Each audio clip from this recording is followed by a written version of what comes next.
Okay, let's start off today's episode with a few declarations. First, I want to declare that cruising is awesome.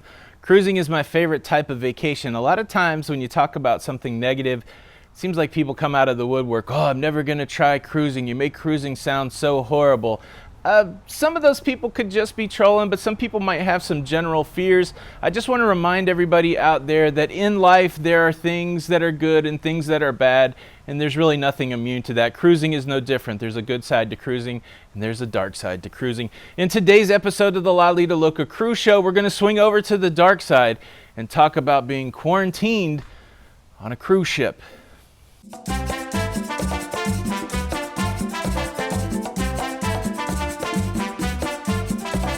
Hey, what's up everybody? Welcome back to the Lido Loca Cruise Show.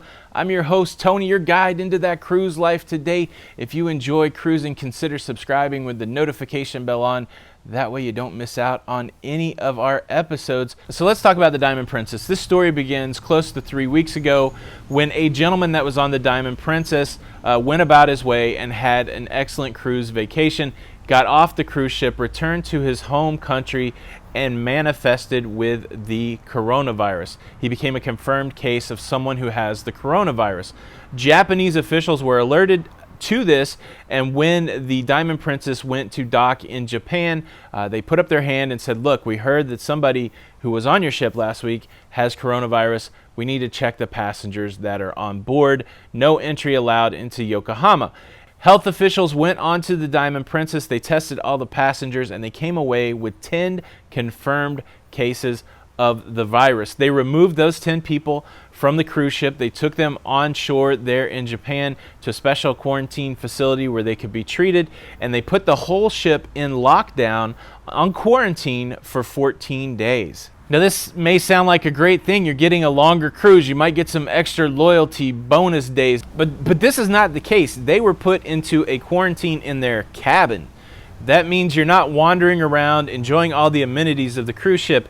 You are in your cruise cabin locked down for the next 14 days.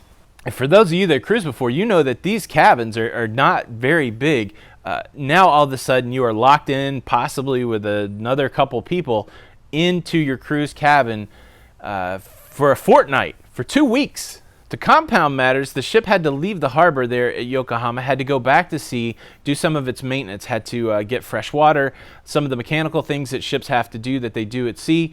Then returning to Yokohama Harbor, they come back, and as they've continued to test, they have 10 more cases of the virus on board. Those people now have been removed from the cruise ship, and the quarantine continues. Now, Princess is doing everything possible to make people comfortable. They are giving out free Wi-Fi. They're giving out free telephone calls. They've added channels to the TV. They've added free movies. But it's not that luxury. People are allowed to get food off of a limited room service menu. And the exchange sounds real, nobody wants to get sick. And so the people come and they deliver the room service with a very minimal interaction. And again, I've heard some of this room service is not that great. Very limited menu, very limited food, just really a sustainability, trying to make sure that people have enough food to eat. Princess is procuring prescription medication for people whose prescriptions are going to run out. But it sounds really, really rough. A lot of people out there might be, 2 extra weeks on a cruise ship.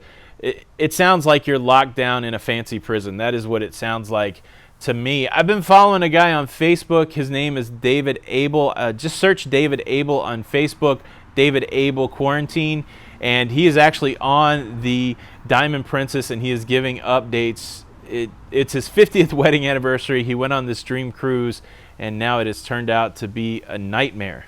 Look, there's even like guards on every floor making sure that you don't get out and wander around. It's a bad situation. But this is the protocol when it comes to containing a virus and trying to keep everybody healthy. It's scary that the confirmed cases continue to rise on that cruise ship. It's going to be interesting to see what happens on the next 14 days on that cruise ship. So I said in the beginning, this is the dark side of cruising. I can only think of a few more scenarios that would stress me out more than this quarantine. Obviously, fire on the cruise ship sinking, possibly power loss. But maybe with power loss, you can still wander around the cruise ship. So this is definitely in the top 5 of stuff I would never want to happen to me on a cruise ship. But at the same time, it's not enough to dissuade me. And that's the question that I put to you today. When you hear these stories of things going so badly, power loss, quarantine, fire on a cruise ship, rogue waves, those kind of things, does it taint the way that you feel about cruising, or do you take it with a grain of salt and realize that there is good, there is bad, and sometimes bad things happen that you can't control? It's certainly true in cruising. Let's continue the conversation below. Thanks for stopping by the Lido Loca Cruise Show. Again, my name's Tony. Hit that like button, and until the next time, we'll see you on the Lido. Bye.